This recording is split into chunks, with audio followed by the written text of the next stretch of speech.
क्योंकि आज जिसका उर्से पाक है, उर्से अख्तरी है, वो किसी और की निगाहों से बना नहीं, बल्कि वो नूरे चश्मे सरकारे कला मखदूम पाक की औलाद की निगाह का नतीजा था। इस इलाके में कितने मौलाना हैं और कितने मौलाना थे, कितने इमाम हैं, कितने इमाम थे, मगर इस एहतशाम के साथ न किसी का उर्स है, न किसी का सालाना फातिहा है। ये तो करम मखदूमुल मशाइख हुजूर सरकारे कला का मौलाना अख्तर हुसैन अशफी पर है कि ऐसी निगाह डाली कि खुद जिंदा और इन्हें भी जिंदा करके चले गए। सुभान अल्लाह, सुभान अल्लाह। अच्छा, आप में से कोई नारा लगाया, अभी जवाब दे दे। कोई है? आप लोग बुलंद आवाज से जवाब दीजिएगा।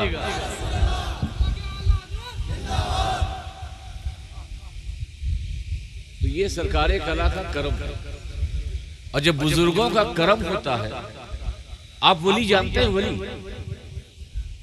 वली जानते हैं? बोले हाँ या नहीं? देखिए, सैयद अब्दुल कादिर की तकरीर ये थी कि नॉन स्टॉप वंदे भारत कहीं रुकी नहीं रही थी, जहां चाहते थे बड़ी स्टेशन पे रुक जाते थे। मगर हम लोग खानकाही लोग हैं और हम लोगों का अलग अंदाज, और वक्त भी ऐसा है कि अपने अंदाज को बदलना पड़ेगा और आपके ज़हनों को बेदार करना पड़ेगा।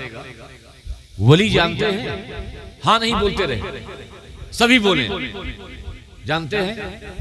ये बनता कैसे है पता है? नहीं पता। मैं आपको सिर्फ इस मुख्तसर वक्त में ये बताने की कोशिश करूंगा कि वली बनता कैसे है। सुभान अल्लाह। वली बनता कैसे है? तो वली वैसे ही बनता है जैसे लोहे से चुंबक बनता है। बेशक, सुभान अल्लाह। लोहा जानते हो? बोलते रहो हाँ हाँ। लोहा जानते हो? चुंबक जानते हो? मैग्नेट, चुंबक, मिक़नातीस। आपको पता है कि लोहे से चुंबक कैसे बनता है? नहीं पता होगा, हम बताते हैं। लोहे से चुंबक बनने के दो तरीके। कितने तरीके हैं? दो। इंग्लिश में एक तरीके को बोलते हैं इलेक्ट्रिक चार्ज,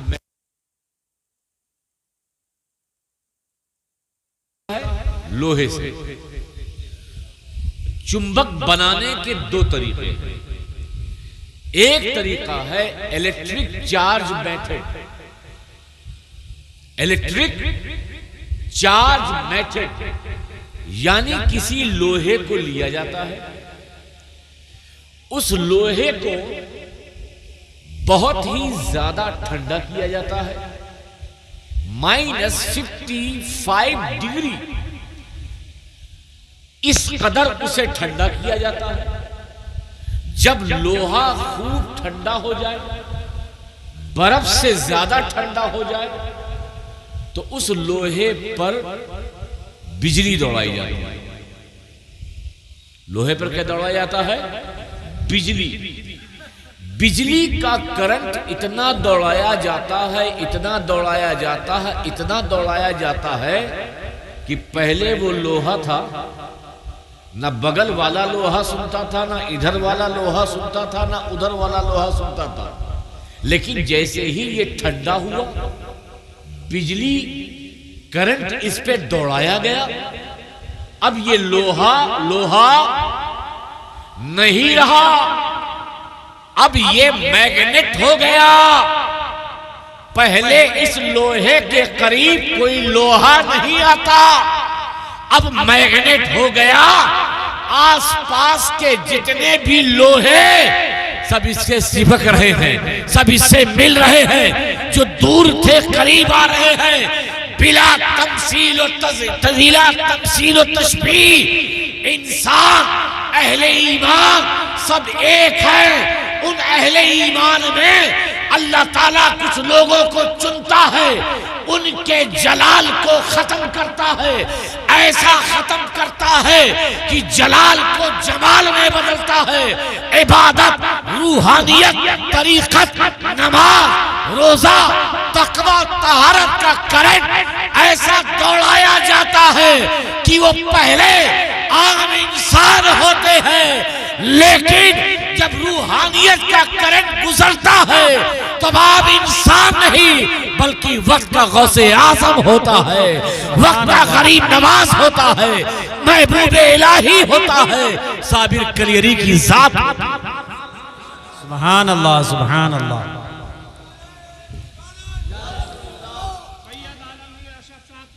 देखिए, समझने की कोशिश कीजिए, लोहा लोहा है, आप भी इंसान हो और जिसके उर्स में आए हो वो भी इंसान।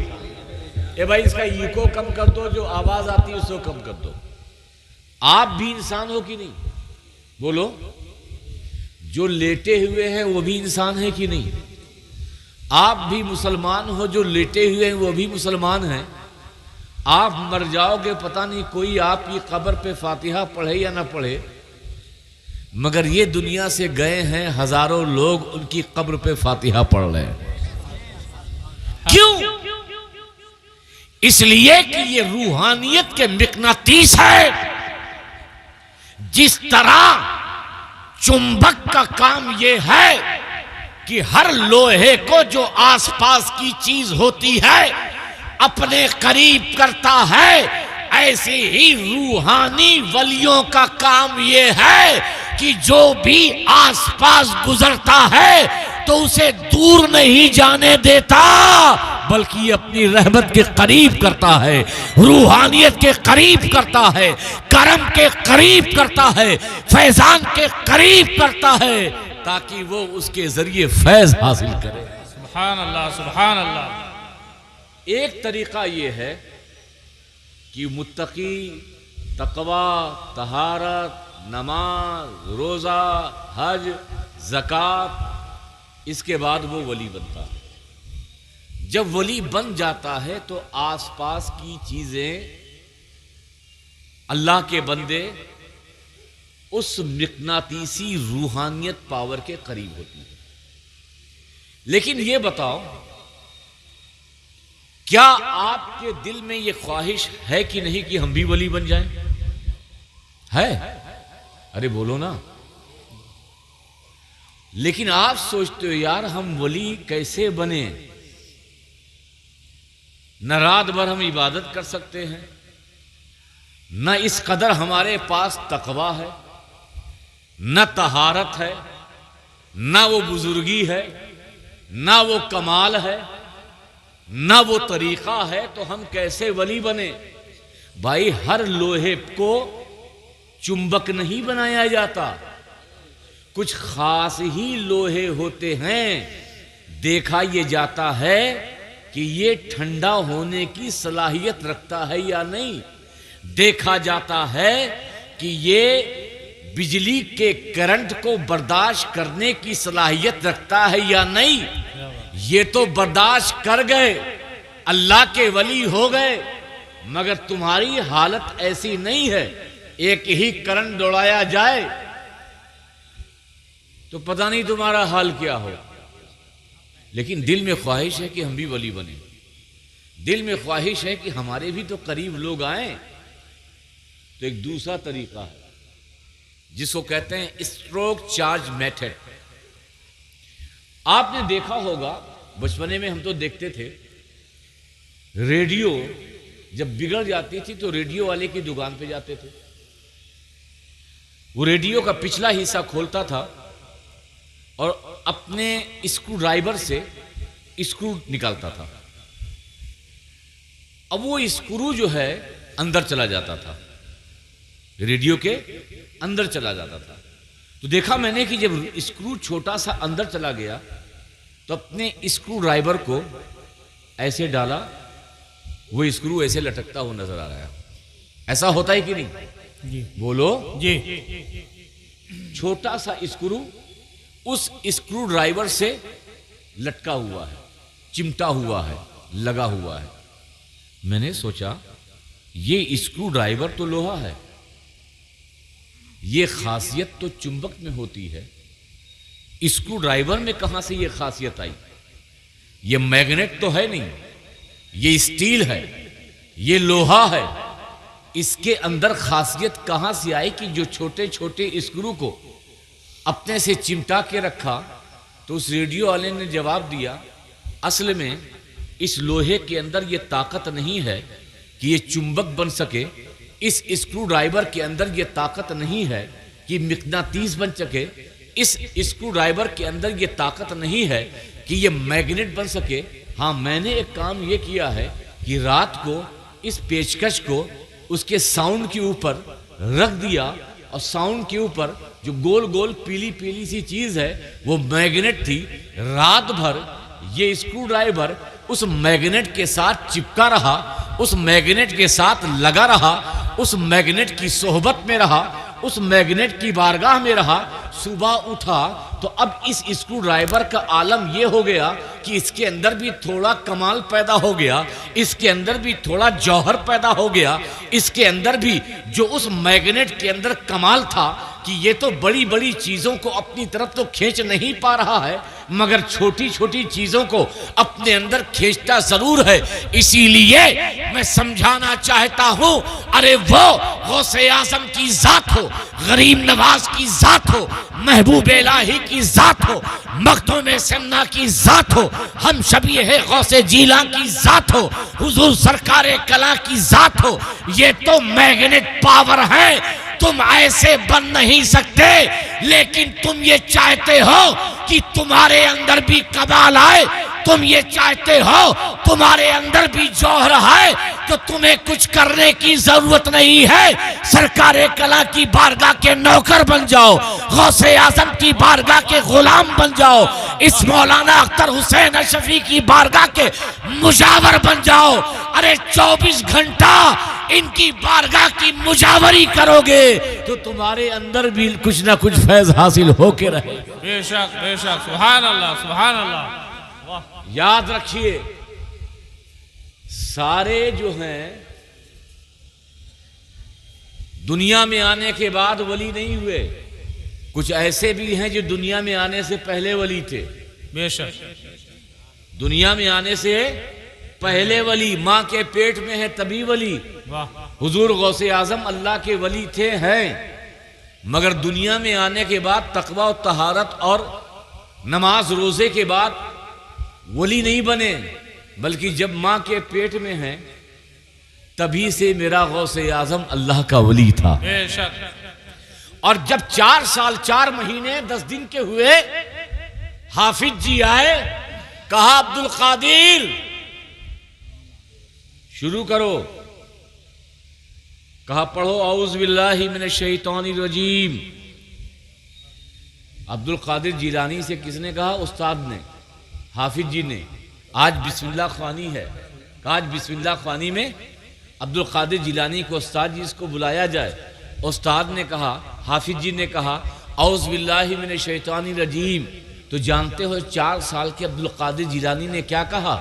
औज़ु बिल्लाहि मिनश शैतानिर रजीम, बिस्मिल्लाहिर रहमानिर रहीम, अल्हम्दुलिल्लाहि रब्बिल आलमीन, अर्रहमानिर रहीम, मालिकी यौमिद्दीन, इय्याका नअबुदु व इय्याका नस्तईन, इहदिनस सिरातल मुस्तकीम, सिरातल लज़ीना अनअमता अलैहिम गैरिल मग़दूबि अलैहिम वलद्दाल्लीन। पहला पारा, दूसरा पारा, तीसरा पारा, चौथा पारा, 5वां पारा, 6ठा पारा, 7वां पारा, 8वां, 9वां, 10वां, 11वां, 12वां, 13वां, 14 पारा, 15 पारा, 16, 17 पारा जब पढ़ा तो मौलवी साहब बेहोश। ऐसा शागिर्द मेरी आंखों ने देखा नहीं, जिसको बिस्मिल्लाह पढ़ाने के लिए आया हूं, जिसको बे समझाने आया हूं, जिसको सीन समझाने आया हूं, वो तो बिस्मिल्लाह क्या पहले से लेके 17 पारा पढ़ रहा है। कहा शहजादे अब्दुल कादिर जीलानी, ये माजरा क्या है, ये सबब क्या है? इस आंख ने पहले बेटे को देखा है, पहली शख्सियत को देखा है, पहले लड़के को देखा है जो शुरू में ही 17 पारा सुना दे। तो अब्दुल कादिर जिलानी ने कहा, हाफिज जी बात यह है, जब अपने माँ के पेट में था मेरी माँ ये पारों की तिलावत करती थी, तभी अब्दुल कादिर जिलानी ने उन 17 पारों को याद कर लिया था। नारे तकबीर, नारे रिसालत, फैजान मौलाना अख्तर हुसैन साहब किबला, अल्लामा आलमगीर अशरफ साहब किबला। तो वली एक मादरजाद होता है, यानी मां के पेट में ही वो वली होता है, और एक वो है जो दुनिया में आने के बाद कुछ ऐसे हालात बने तो वली होता है। हजरते हबीब अजमी, क्या नाम? सभी बोलो, हजरते हबीब अजमी बहुत बड़े सूदखोर थे, बहुत बड़े सूदखोर थे।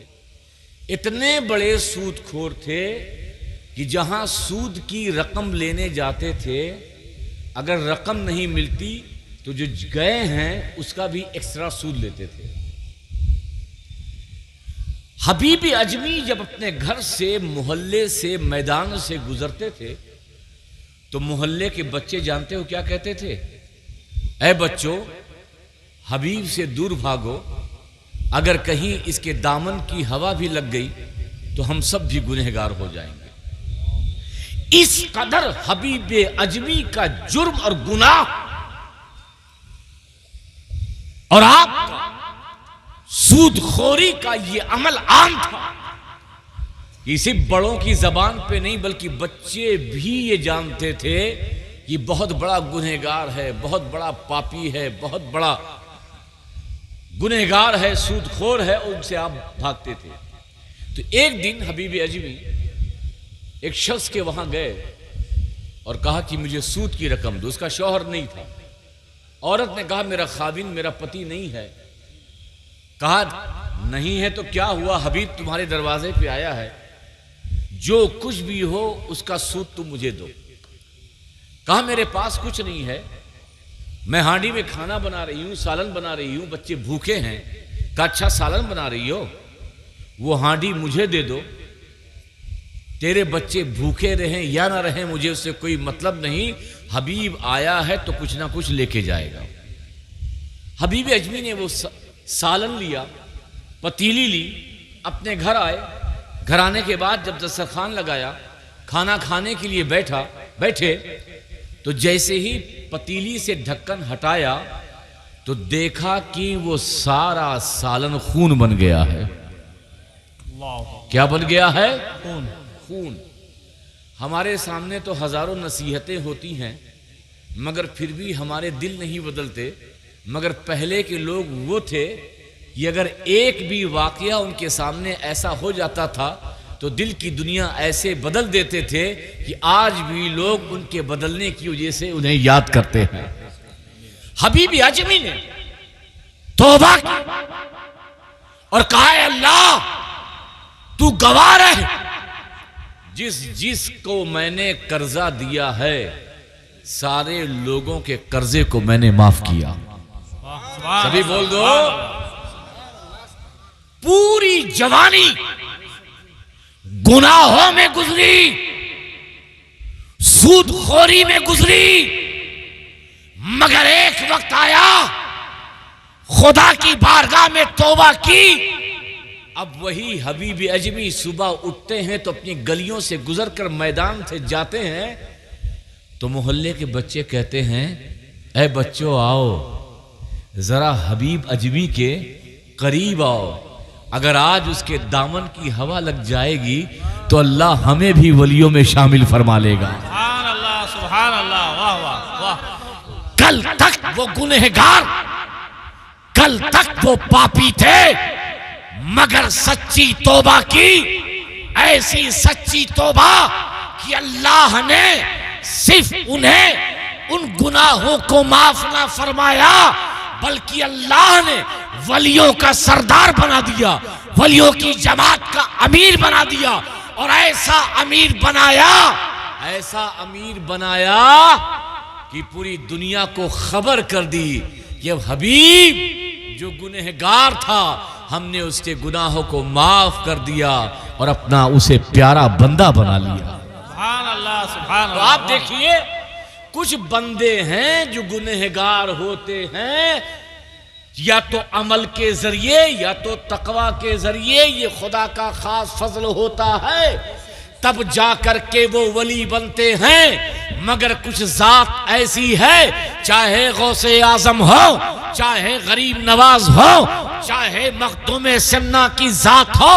मखदूम सन्ना अभी दुनिया में आए नहीं है, मखदूम सन्ना अभी माँ की पेट में है, मगर हजरत इब्राहिम के ख्वाब में आकाए करीम तशरीफ लाते हैं और ये मुज्दा, ये खुशखबरी सुनाते हैं कि इब्राहिम, तुम्हारे घर में एक फर्जंद आने वाला है जिसका नाम अशरफ होगा और वो रूहानी सल्तनत का बादशाह होगा। सुभान अल्लाह। नारे तकबीर, नारे रिसालत, फैजान मखदूम अशरफ, मसलक आला हजरत अल्लामा आलमगीर अशरफ साहब किबला। तो वली दो तरीके के होते हैं। एक तो वो हैं जो तकवा और तहारत के जरिए अपने गुनाहों पे नादिम होकर, शर्मिंदा होकर, अल्लाह की बारगाह में ताइब होकर अल्लाह के वली, मकबूल वली बन जाते हैं। और एक जो पहले ही से माँ के पेट में ही अल्लाह उन्हें वली बनाकर बेचता है। अच्छा, एक मिसाल दो, पहले कभी हो सकता है दिया हूं। दूध जानते हो? दूध बोलो, बहुत लंबी तकरीर नहीं करूंगा। दूध जानते हो? जी पानी जानते हो? जी जल्दी से जवाब दो जी। कि दूध की कीमत ज्यादा है या पानी की? दूध की। बोलिए, किसकी कीमत ज्यादा है? अरे बोलिए ना। दूध की। दूध की। दूध कितने रुपए लीटर मिलता है असली? नहीं, मतलब ओरिजिनल मिलता है? वही निकालते हैं। अरे जब निकालते हैं तो पहले ही बाल्टी में पानी डाल लेते हैं।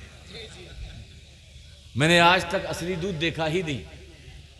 और दूध वाले जो दूध बेचते हैं वो कभी नहीं कहते कि मैंने दूध में पानी मिलाया, कभी ये नहीं कहते कि मैंने दूध में पानी मिलाया, क्योंकि वो पानी में दूध मिलाते हैं। ऐसा है कि नहीं? अब पूरी तवज्जो, मैं बहुत लंबी चौड़ी तकरीर करने नहीं आया हूं। अब ये सब देना बंद करो तो मेरी खुद तवज्जो इससे हट जाती है। दूध कीमती या पानी? बोलते रहिए जल्दी से। देखिए, आप ही के जहन के हिसाब से मिसाल दे रहा हूं। कीमती क्या है? दूध। कीमती क्या है? दूध। पानी की कीमत एक एतबार से नहीं है और दूसरे एतबार से पानी कीमती है, दूध नहीं। अगर ये पानी ना हो तो हमारी जिंदगी ही नहीं। हमारी जिंदगी की बका का सबब पानी है। जी। लेकिन बाजार में बिकने के एतबार से दूध की कीमत है, मगर पानी की कोई कीमत नहीं है। एक दिन दूध ने पानी से कहा, होता है ना कि जिसकी कीमत हो तो उसको गुरूर आ जाता है, घमंड आ जाता है। तो उसने पानी से कहा, यार तेरी हैसियत क्या है? तू क्या है? तेरी हैसियत क्या है? तेरा स्टेटस क्या है? तेरा मकाम क्या है? उसने कहा, क्या बात है? कहा, तू देखता नहीं, मैं 1 लीटर, मैं बोलो ना, तू 3 लीटर, दोनों मिलते हैं, मगर बेचने वाला ये नहीं कहता कि पानी ले लो। बेचने वाला मेरे 1 लीटर होने के बावजूद भी कहता है कि दूध ले लो। तेरी कीमत है ही नहीं। तू 3 लीटर होने के बावजूद भी, और मैं 1 लीटर होने के बावजूद भी तेरा नाम नहीं लिया जाता, क्योंकि दूध बेचने वाला जानता है कि पानी की कोई कीमत नहीं है बाजार में। अगर कीमत है दूध की है तो तेरा नाम लेगा वो, तो कोई मुझे भी नहीं खरीदेगा, बल्कि मेरी कीमत है इसलिए लोग तुझे खरीदते हैं। तो जानते हो पानी ने क्या जवाब दिया? सुनोगे? सभी बोलो सुनोगे जी। और अवलन आवाज से बोलो सुनोगे जी। पूरी तवज्जो। ये समझो कि ये दूध है एक बाल्टी में और इधर पानी है। दूध पानी से बोल रहा है कि तेरी कोई हैसियत नहीं, मेरी कीमत है। पानी समझदार था, या भाई तुम सही बोल रहे हो, मेरी कोई कीमत नहीं, मैं कोई आर्गूमेंट नहीं करता, मेरी कोई कीमत है ही नहीं, मेरी कोई हैसियत नहीं है, मेरा कोई स्टेटस नहीं है। लेकिन कब मैं यहां हूं तो मेरी कोई हैसियत नहीं। तवज्जो, मैं यहां हूं तो मेरी कोई कीमत नहीं, लेकिन जैसे ही मैं तेरे अंदर आया, वाह, जैसे ही मैं तेरे अंदर अंदर आया, जो कीमत तेरी थी वही कीमत मेरी हो गई। सुभान अल्लाह, वाह वाह वाह, बेशक। समझो, जब तक मैं तुझसे जुदा था तब तक मेरी कोई कीमत नहीं थी। जैसे ही मैं तेरे अंदर आया, जो कीमत तेरी थी वही कीमत मेरी हो गई। मौलाना अख्तर हुसैन अशरफी आज अपनी कब्र से यही बात बोल रहे होंगे कि मेरी कोई कीमत ना थी, मेरी कोई कीमत ना थी जब तक सरकारे कला की नजर ना पड़ी थी, जब तक